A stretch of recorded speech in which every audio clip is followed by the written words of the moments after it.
Hey guys, if you're watching this, you want to save money, save money, save money. You're sick and tired of spending a lot of money on bags for your Festool dust extractor.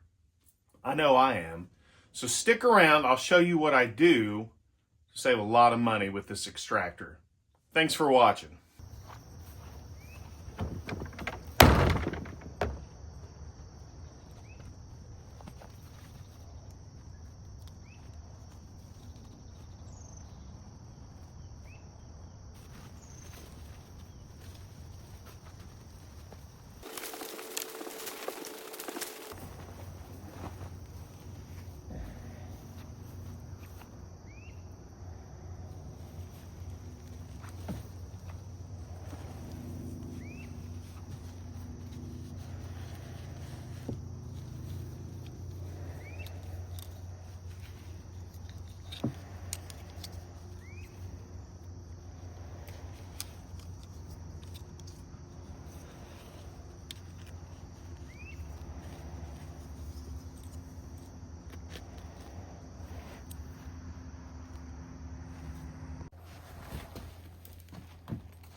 So I checked on Amazon.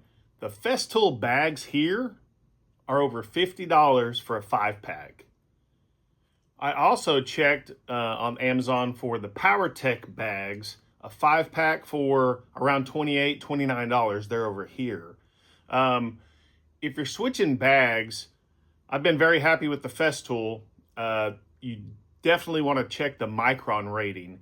That means how small of particles it's going to filter out for you, because you don't want to save money but get less or get more dust in the air. So I have upgraded my dust collection on my Harbor Freight dust collector. The top bag I upgraded from the stock bag to a PowerTech, and the micron rating was good, but I do not know the micron rating for these bags. So hope this saves you guys some money. Thanks for tuning in. Please like and subscribe.